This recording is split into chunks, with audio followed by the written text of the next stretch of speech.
ఇది కేవలం సమాచారంగా మాత్రమే భావించండి. వైద్య నిపుణులను సంప్రదించండి. సో ప్రోగ్రెసివ్ గా కిడ్నీని ఫెయిల్ చేస్తుందంటే డయాబెటీస్ ఉన్న ప్రతి వాళ్ళకి కిడ్నీ డిసీజ్ వస్తుందంటారా? ఎవరు కిడ్నీ సంబంధించిన టెస్టులు చేయించుకోవాలంటే టైప్ 1 డయాబెటిక్స్ వీళ్ళు 10 సంవత్సరాలు దాటిన వాళ్ళు, టైప్ 2 డయాబెటిక్స్ 5 సంవత్సరాలు దాటిన వాళ్ళు, అండ్ అలాగే ఫర్ దట్ మ్యాటర్ డయాబెటీస్ ఉన్న వాళ్ళకి కాళ్ళ వాపులు ఇలాంటివి రావడం అంతా కామన్ అండి.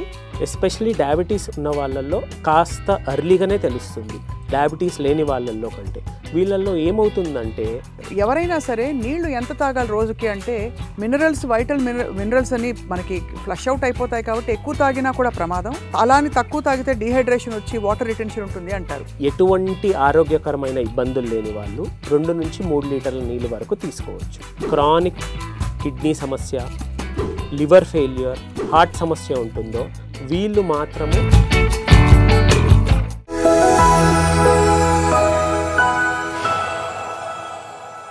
Hello and welcome to Sakshi life. Kidney వ్యాధి చాప కింద నీరులాగా మనకి తెలియకుండా, సిమ్టమ్స్ కూడా చాలా వరకు తెలియకుండా మన శరీరాన్ని కబళిస్తుందని చెప్పి మనం వింటూ ఉంటాం. నిజానికి మనం కిడ్నీ టెస్ట్లు ఎప్పుడో యూటీఐ వచ్చినప్పుడో లేక ఇతర మామూలు దైనందిన జీవితంలో వచ్చే కొన్ని ఇల్నెసెస్ అప్పుడు తప్ప ఆ కిడ్నీ డిసీజ్కి సంబంధించిన టెస్టులు తరచుగా చేయించుకో. ఎందుకంటే మన కిడ్నీలు బాగానే ఉంటాయి, మన దాకా ఏమీ రాదని అనుకుంటూ ఉంటాం. కానీ ఫండమెంటల్ క్వశ్చన్స్ కొన్ని ఉన్నాయి. అసలు నీళ్లు తాగడం మొదలుకొని ఏ అంశాలు మన కిడ్నీలపై ప్రభావం చూపిస్తాయి, వీటన్నిటిపై మాట్లాడబోతున్నాం. We have with us senior consultant nephrologist doctor Sujith Reddy from AINU, and వారితో మాట్లాడి తెలుసుకుందాం how to take care of our kidneys. Doctor Sujith, thank you for joining us అండి. నమస్కారం. నమస్తే. కిడ్నీ డిసీజ్ అనగానే కొంచెం ఏలియనేటెడ్గా అనిపిస్తుంది. బికాస్ బహుశా మీరు మీ కెరియర్లో చాలామంది చూసుంటారు, బట్ చాలామందికి కామన్ ఎయిల్మెంట్స్ తప్ప కిడ్నీ డిసీజ్ ఇప్పుడు ఎంత ర్యాంపెంట్గా కనిపిస్తుంది? పూర్వంకి కంపేర్ చేస్తే మన గ్లోబల్ స్టాటిస్టిక్స్ కానీ లేకపోతే మన లోకల్ దాంట్లో ఏంటంటే కిడ్నీ జబ్బుల పాత రోజుల్లో ఏం జరిగేది ఏంటంటే అసలుకి అవేర్నెస్ ఉండకపోయేది. అవును, కిడ్నీలు పూర్తిగా చెడిపోయేంత వరకు అవేర్నెస్ ఉండకపోయేది. ఇప్పుడు ఏంటంటే everybody who has some health hazard is getting screened. Screening టెస్ట్లో అనేది చాలా విపరీతంగా పెరిగిపోయింది. ఎస్పెషలీ కిడ్నీ జబ్బుల్లో ఇంత స్క్రీనింగ్ పెరిగినా కూడా ఇంకా the identification of kidney disease is very very low. Right. As compared to a previous decade, ఇప్పుడు మనకు రీసెంట్గా వచ్చిన గ్లోబల్ స్టాటిస్టిక్స్ ప్రకారం ఇండియాలో ఎస్పెషలీ కిడ్నీ జబ్బులు పెరిగేది ఆల్మోస్ట్ ఒక 20 to 30% వరకు ఉంది. చాలా పూర్వం రోజుల కంటే కిడ్నీ డిసీజెస్ చాలా ఎక్కువ పెరుగుతున్నాయి. దీనికి చాలా కారణాలు ఉన్నాయి. అతి ముఖ్యమైనది diabetes. As we all know, India is the diabetic capital of the world.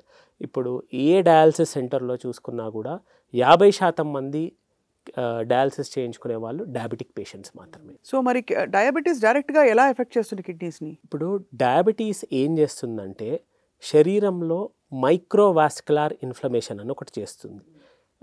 ఉదాహరణకి కిడ్నీని తీసుకుంటే గనక కిడ్నీలో ఉన్న చిన్న బ్లడ్ వెసిల్స్ని డ్యామేజ్ చేస్తూ, దానితో పాటు functioning units of kidney, nephrons అని అంటాము చూడండి, వాటిని డ్యామేజ్ చేస్తూ ప్రోగ్రెసివ్గా కిడ్నీని ఫెయిల్ చేస్తూ ఉంది. సో ప్రోగ్రెసివ్గా కిడ్నీని ఫెయిల్ చేస్తుందంటే డయాబెటీస్ ఉన్న ప్రతి వాళ్ళకి కిడ్నీ డిసీజ్ వస్తుందంటారా? ఎవరు కిడ్నీ సంబంధించిన టెస్టులు చేయించుకోవాలంటే టైప్ 1 డయాబెటిక్స్ వీళ్ళు 10 సంవత్సరాలు దాటిన వాళ్ళు, టైప్ 2 డయాబెటిక్స్ 5 సంవత్సరాలు దాటిన వాళ్ళు, వీళ్ళు చాలా high risk of kidney problem. Right. వీళ్ళు ఖచ్చితంగా సంవత్సరానికి ఒకసారి కిడ్నీకి సంబంధించిన బేసిక్ టెస్ట్ ఉంటాయి. ఏది? మన సిరమ్ క్రియాటినిన్, ఒక urine examination CUE, urine albumin creatinine ratio అనేది ఆల్మోస్ట్ అన్ని కలిపితే ఒక 500 రూపాయలు కూడా కానీ టెస్ట్ చేయించుకుంటే అసలు కిడ్నీ జబ్బులు గురించి వాళ్ళకు ఎలా ఉంది అనేది మనకు ఒక ఐడియా వస్తుంది. డయాబెటీస్ ఉన్నవాళ్ళు ఇప్పుడు కేటగరైజ్ చేద్దామండి. మీరు అన్నట్టు క్రానిక్ డయాబెటీస్ పేషెంట్స్ రెగ్యులర్గా మెడిసిన్ వేసుకుంటూ వాళ్ళ కంట్రోల్లో ఉంచుకుంటున్న వాళ్ళు, అండ్ అలాగే ఇతరులు నార్మల్ పీపుల్, వీళ్ళందరిలో చూస్తే ఎవరికి ఎక్కువ ఇన్సిడెన్స్ ఉందంటారు? పీపుల్ హూ యూజ్ మెడికేషన్ వాళ్ళకి కిడ్నీ మీద భారం తగ్గుతుందని చెప్పుకోవచ్చా? చాలామంది ఏమంటారంటే ఇప్పుడు మా దగ్గరికి కిడ్నీ ఫెయిల్యూర్తో వస్తారు, డాక్టర్ గారు గత 2 నెలలుగా 3 నెలలుగా నా షుగర్స్ బాగా కంట్రోల్లో ఉన్నాయి, నాకు ఎందుకు వచ్చింది కిడ్నీ జబ్బు అనేది. దీనికి ముఖ్యమైన రీజన్ ఏంటంటే మెటబాలిక్ మెమరీ ఆఫ్ డయాబెటీస్ అంటారు. అంటే డయాబెటీస్ వచ్చిన కొత్తలో గనక మనం దాన్ని కంట్రోల్ చేయలేకపోతే దాని తాలూకు సైడ్ ఎఫెక్ట్స్ మనకి లేటర్ స్టేజ్లో వస్తాయి. సో పేషెంట్స్ ఎవరికైతే డయాబెటీస్ ఉండి అది ప్రాపర్గా కంట్రోల్ చేయలేకపోతే వాళ్ళకి కిడ్నీ మీద ఇంపాక్ట్ పడడం అనేది చాలా కామన్. అండ్ అలాగే ఫర్ దట్ మ్యాటర్ డయాబెటీస్ ఉన్న వాళ్ళకి కాళ్ళ వాపులు ఇలాంటివి రావడం అంతా కామన్ అండి? కిడ్నీ జబ్బులు చాలా విధాలుగా ప్రజెంట్ అవుతుందండి. ఎస్పెషలీ డయాబెటీస్ ఉన్న వాళ్ళల్లో కాస్త ఎర్లీగానే తెలుస్తుంది డయాబెటీస్ లేని వాళ్ళల్లో కంటే.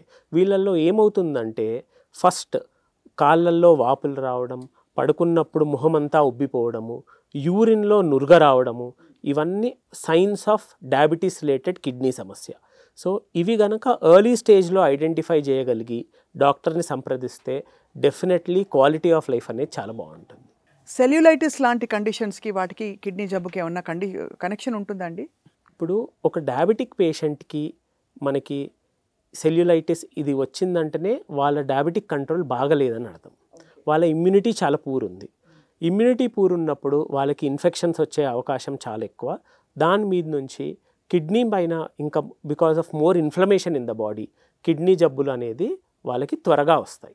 కొన్ని కామన్ క్వశ్చన్స్ డాక్టర్ సుజిత్ గారు. అఫ్ కోర్స్ డయాబెటీస్ ఉన్నవాళ్ళు ఓకే, కానీ ఎవరైనా సరే నీళ్లు ఎంత తాగాలి రోజుకి అంటే మినరల్స్, వైటల్ మినరల్స్ అని మనకి ఫ్లష్ అవుట్ అయిపోతాయి కాబట్టి ఎక్కువ తాగినా కూడా ప్రమాదం, అలానే తక్కువ తాగితే డీహైడ్రేషన్ వచ్చి వాటర్ రిటెన్షన్ ఉంటుంది అంటారు. So how do you strike that balance? Body వెయిట్ని బట్టి క్యాలిక్యులేట్ చేసుకోవాలా?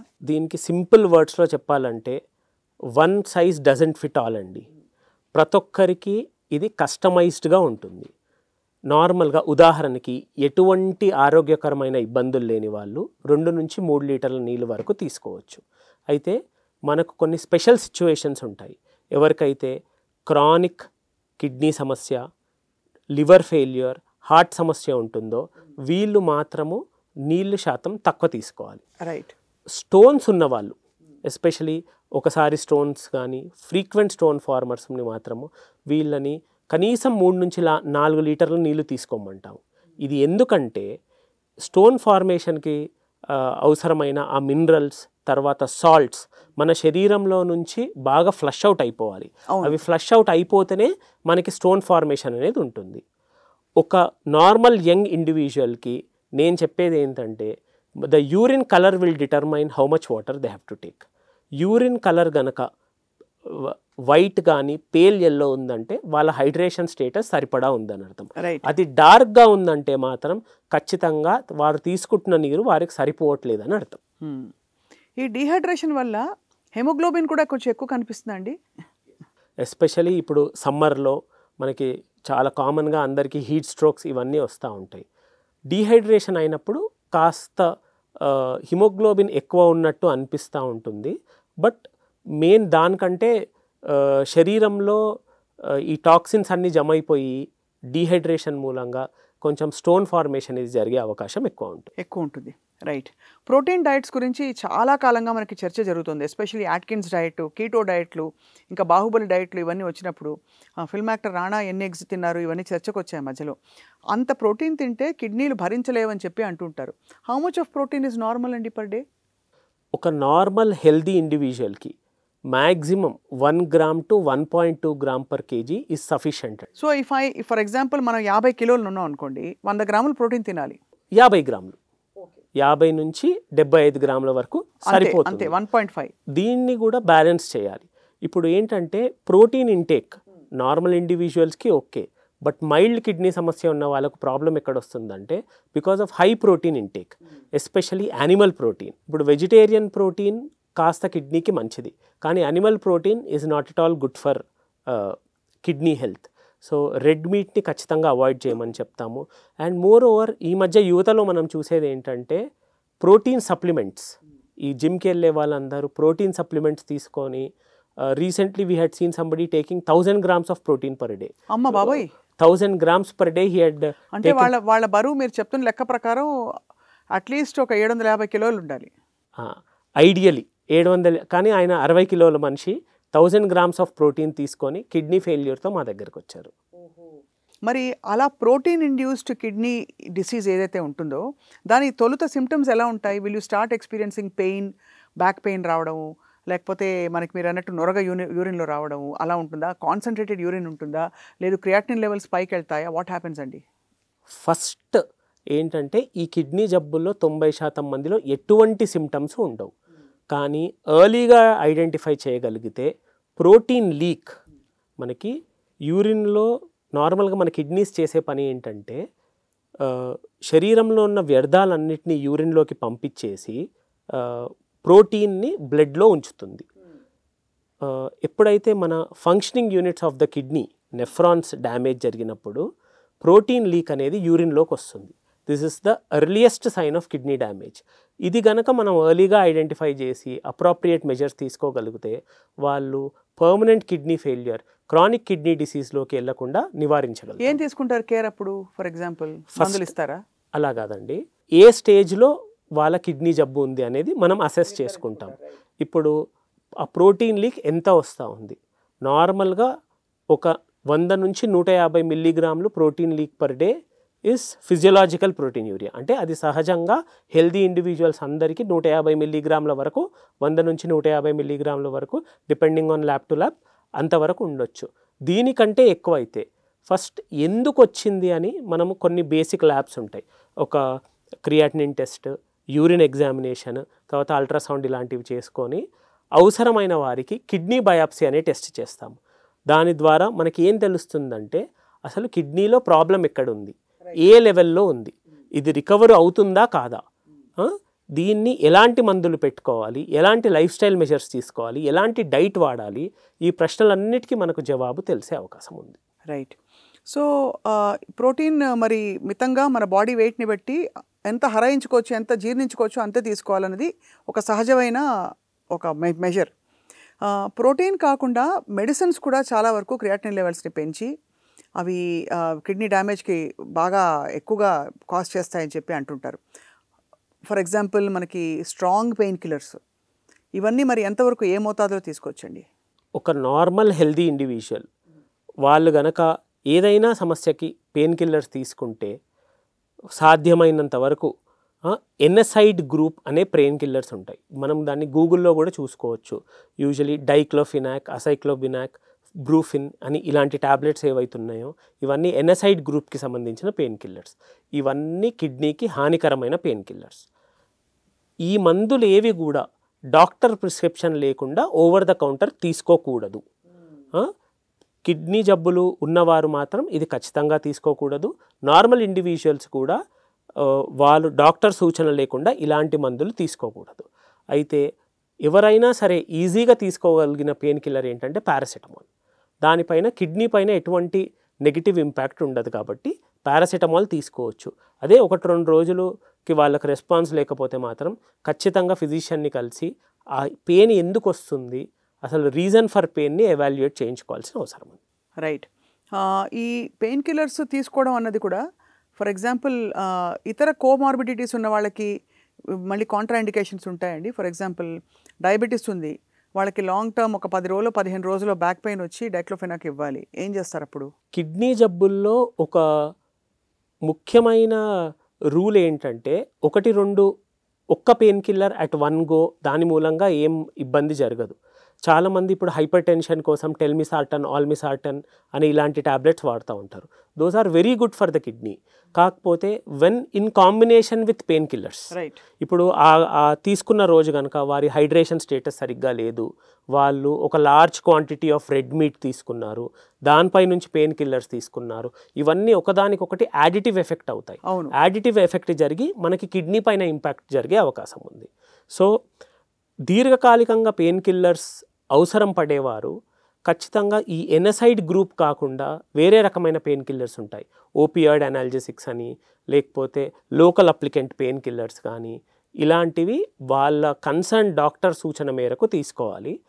అండ్ కోమార్బిడ్ కండిషన్స్ అన్నారు, మనకి ఎవరికైతే diabetes, hypertension, obesity, heart patients వీళ్ళైంటారో వీళ్ళు ఎటువంటి ట్యాబ్లెట్ తీసుకునే ముందు ఒకసారి వాళ్ళ ట్రీటింగ్ ఫిజిషియన్ని కానీ ఫ్యామిలీ డాక్టర్ గారిని కలిసి వారి సూచన మేరకే ట్యాబ్లెట్ తీసుకున్నది బెటర్. ఉదాహరణకి మా దగ్గర రీసెంట్గా ఒక క్రియాటినిన్ కాస్త ఎక్కువ ఉన్న పేషెంట్ డెంటల్ డాక్టర్ దగ్గరికి పన్ను తీయించుకోవడానికి వెళ్ళారు.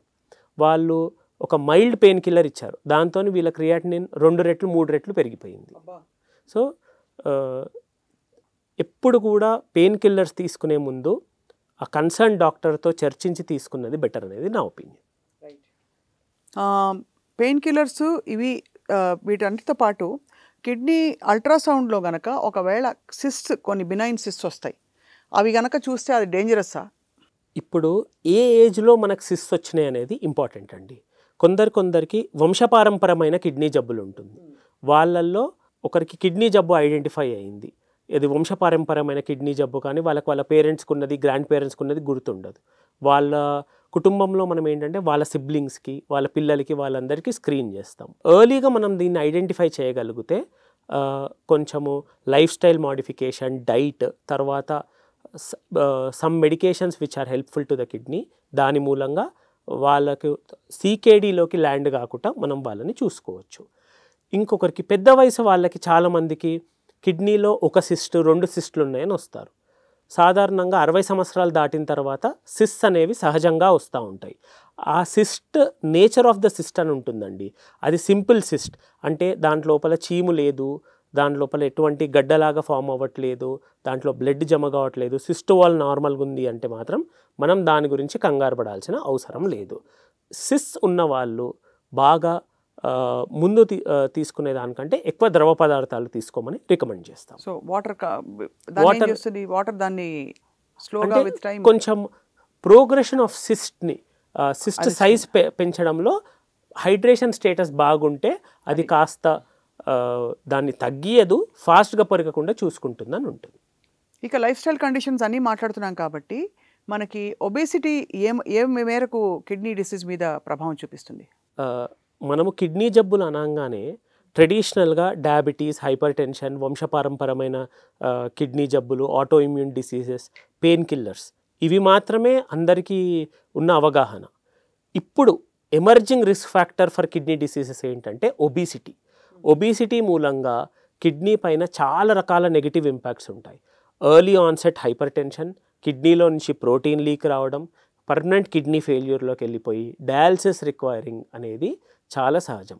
అందుకనే కిడ్నీ సమస్యని కనుక అరికట్టాలంటే ఖచ్చితంగా ఒక balanced life style with good physical activity, కనీసము రోజుకి 30 నిమిషాలు, at least 150 minutes a week physical activity చేస్తూ, ఒక బ్యాలెన్స్డ్ డైట్ తీసుకుంటూ ఐడియల్ బాడీ వెయిట్ మెయింటైన్ చేయమని రికమెండ్ చేస్తాం. ఫైనలీ డాక్టర్ సుజిత్ గారు, డయూరిటిక్ సబ్స్టెన్సెస్ ఏవైతే ఉంటాయో అది అప్పుడప్పుడు they drain out the excess water from our body అని చాలామంది ట్రై చేస్తూ ఉంటారు. అలాగే సోనాల్లో కూర్చోవడం, అది కూడా బాడీలోంచి మనకి ఇలాంటి రెగ్యులర్ ప్రక్రియలు మనకి కిడ్నీల మీద ఏమైనా ఎఫెక్ట్ చూపిస్తాయా? ఖచ్చితంగా చూపిస్తాయండి. అంటే అవసరం లేకుండా డయూరిటిక్ తీసుకోవడం మూలంగా ఏం జరుగుతుందంటే శరీరంలో ఉన్న వాటర్ కంటెంట్ వెళ్ళిపోయి వాళ్ళు డీహైడ్రేట్ అయిపోతారు. ఇలాంటి వాళ్ళల్లో ఏం జరుగుతుందంటే దీర్ఘకాలికంగా కిడ్నీ సమస్య ఉంటుంది. ఇప్పుడు కొంతమంది ఎండలో వర్క్ చేసేవారు ఉంటారు, వారు గనక ప్రాపర్గా వాటర్ కనుక తీసుకోకపోతే వీళ్ళకి long term over a decade kidney ఫెయిల్యూర్లోకి వెళ్ళిపోయే అవకాశం ఉంటుంది. కాబట్టి ఖచ్చితంగా use of diuretic not as per the doctor is definitely harmful to the kidneys. Right. And finally your tips to our viewers, ఇవాళ కిడ్నీలను కాపాడుకోవడానికి ఏ టెస్ట్ చేయించుకోవాలి, ఎవరెవరు చేయించుకోవాలి? సాధారణంగా ఎటువంటి ప్రాబ్లం లేని యంగ్ ఇండివిజువల్స్ సంవత్సరానికి ఒకసారి కిడ్నీకి సంబంధించిన టెస్టులు చేయించుకుంటే సరిపోతుంది. కోమార్బిడ్ కండిషన్స్ ఉన్నవాళ్ళు, డయాబెటీస్, హైపర్ టెన్షన్, వంశపారంపర్యమైన కిడ్నీ జబ్బులు, మార్బిడ్ ఒబిసిటీ, కార్డియాక్ పేషెంట్స్, వీళ్ళు మాత్రము ఖచ్చితంగా 6 నెలలకు ఒకసారి కిడ్నీకి సంబంధించిన basic test, serum creatinine, eGFR, urine examination, ఈ 3 టెస్టులు కనుక చేయించుకుంటే అసలు ఏమన్నా కిడ్నీ సమస్య ఉందా, అది ఎర్లీ స్టేజెస్లో ఉంటే మందుల మూలంగా, లైఫ్ స్టైల్ మూలంగా, డైట్ మూలంగా మనం దాన్ని మోడిఫై చేసుకునే అవకాశం ఉంది. డాక్టర్ సుజిత్ గారు, థ్యాంక్ యూ వెరీ మచ్ అండి. ఇవాళ I think fundamentals about kidney care and kidney health మీరు చాలా చక్కగా వివరించి చెప్పారు. ఐఎమ్ ష్యూర్ ప్రశ్నలు ఉన్నవాళ్ళు తప్పకుండా మా కామెంట్స్లో పోస్ట్ చేస్తారు, మీ దాకా తెలియపరుస్తాం, మీ నుంచి ఆన్సర్స్ కూడా తీసుకుంటాం. థ్యాంక్ యూ సో మచ్ అండి. నమస్తే. Thank you.